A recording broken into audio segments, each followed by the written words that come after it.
મિત્રો, તુલસી એક ખૂબ જ પવિત્ર છોડ છે. પુરાણોમાં તેને માત્ર છોડ કહેવામાં આવતું નથી, પરંતુ તે વાસ્તવમાં લક્ષ્મી છે. તુલસી એ માતા લક્ષ્મીનું સ્વરૂપ છે, જે પ્રાચીન સમયમાં વૃદ્ધા તરીકે ઓળખાતી હતી. આ છોડ અત્યંત પૂજનીય છે. દરરોજ તેની પૂજા કરવાથી દેવી લક્ષ્મી મહાપ્રસન્ન થાય છે. છોડનું ક્યારેય અપમાન ન કરવું જોઈએ. મિત્રો, તમારા બધાના ઘરમાં તુલસીનો છોડ અવશ્ય હોવો જોઈએ અને તમે પણ તુલસીની કાળજી લેતા હશો. પરંતુ શું તમે ક્યારે તમારા તુલસીના છોડને ધ્યાનથી જોયો છે? તુલસીનો છોડ આપણને ઘણા પ્રકારના સંકેતો આપે છે. આ સંકેતો દ્વારા આપણે ભવિષ્યમાં આવનારી શુભ કે અશુભ સ્થિતિ વિશે જાણી શકીએ છીએ.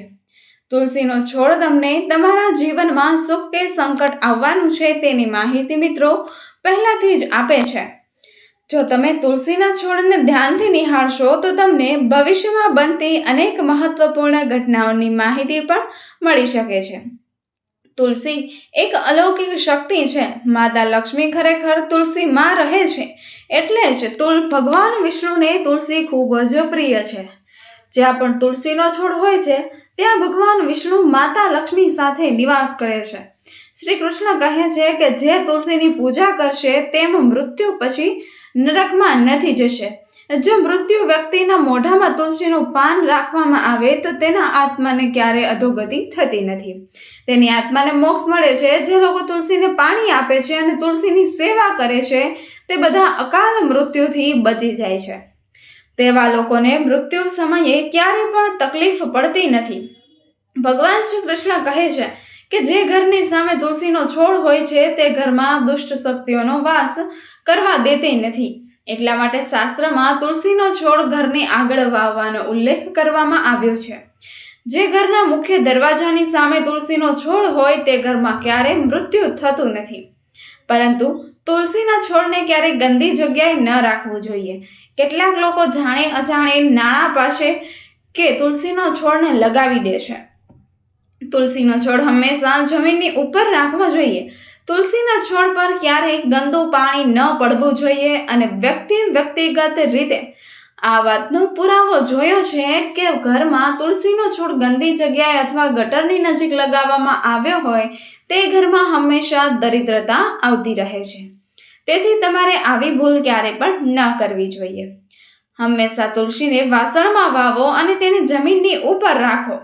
મિત્રો, તમારે એક વાતનું ધ્યાન રાખવું જોઈએ કે તુલસીના છોડ નજીક અન્ય પ્રકારના છોડ પણ ન લગાવવા જોઈએ. જેમ કે મની પ્લાન્ટ, કાંટાવાળા છોડ, કેકટોસ અથવા તો અન્ય દૂધવાળા છોડ. આ છોડ ક્યારેય ઘરની નજીક કે તુલસીની નજીક ન લગાવવા જોઈએ, કારણ કે નકારાત્મક શક્તિ ઉત્પન્ન કરે છે. આ છોડ તુલસીના છોડને તકલીફ આપે છે, જેના કારણે તુલસીનો છોડ સુકાઈ જાય છે. મિત્રો, શ્રી કૃષ્ણ કહે છે કે જે લોકો દરરોજ તુલસીના છોડની પૂજા કરે છે તેને ઘરમાં ક્યારેય દરિદ્રતા નથી આવતી. તેમજ તુલસીનો છોડ રોપવા પાછળનું મહત્વનું કારણ છે કે આ છોડ આપણને ભવિષ્યમાં થનારી ઘટના વિશે અગાઉથી જ માહિતગાર કરે છે. તુલસીના છોડને નિયમિત પાણી આપો અને જો તમને આવી સમસ્યા કે લક્ષણો દેખાય તો તેનું નિરીક્ષણ કરો. તો તમારે તેની સાથે સંબંધિત અર્થ જાણવો જ જોઈએ. આ સંકેતો ખૂબ જ મહત્વપૂર્ણ છે. તુલસીનો છોડ આપણા જીવનમાં આવનારી વિભક્તિઓને પહેલાથી જ જણાવી દે છે.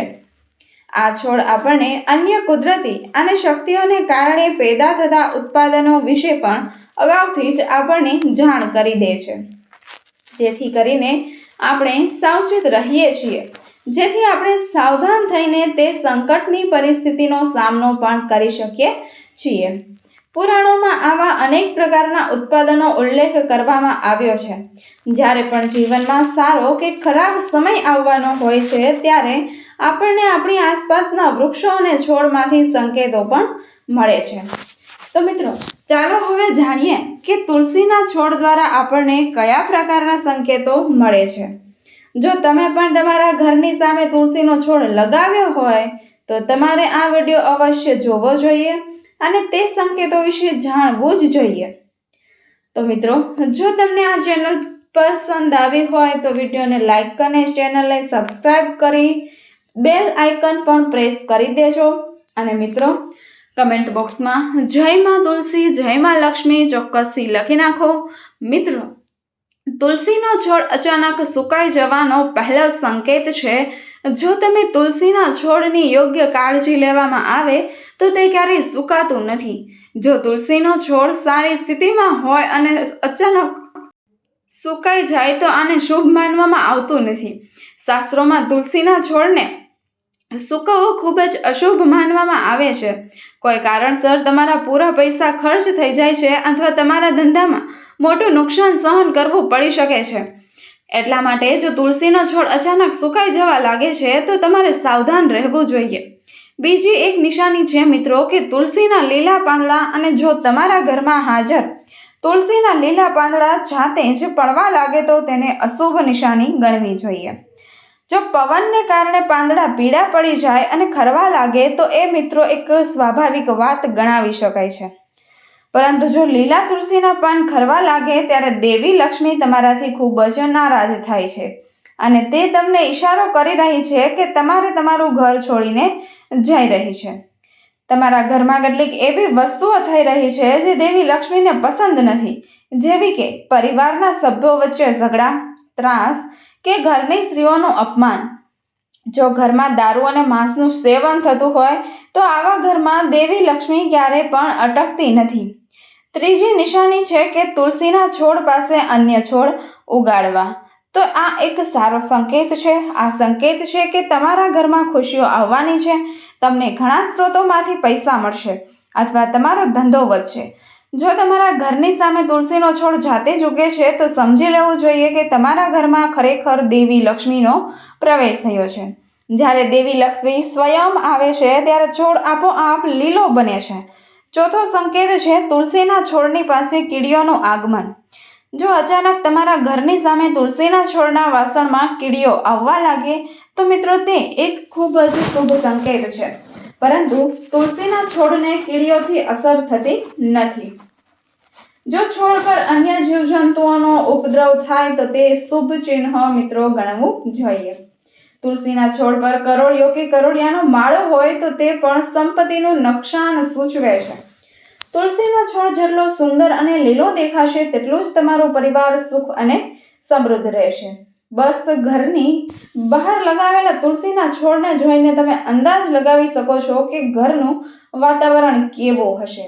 જો ઘરનું વાતાવરણ શુદ્ધ છે, ઘરમાં સારા સંસ્કાર છે, તો લોકો પરિવારમાં રહે છે તો તેમના તુલસીનો છોડ હંમેશા લીલો રહે છે. મિત્રો, જો તમારા ઘરમાં પણ તુલસીનો છોડ હોય તો તેની કાળજી ચોક્કસથી કરો.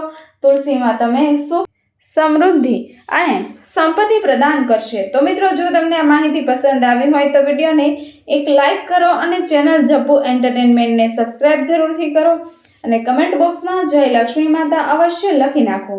અને મિત્રો, વિડીયોને પૂરો જોવા બદલ આપનો ખૂબ ખૂબ આભાર. ધન્યવાદ. ફરી મળીશું એક નવા વિડીયો સાથે. મારા જય શ્રી કૃષ્ણ.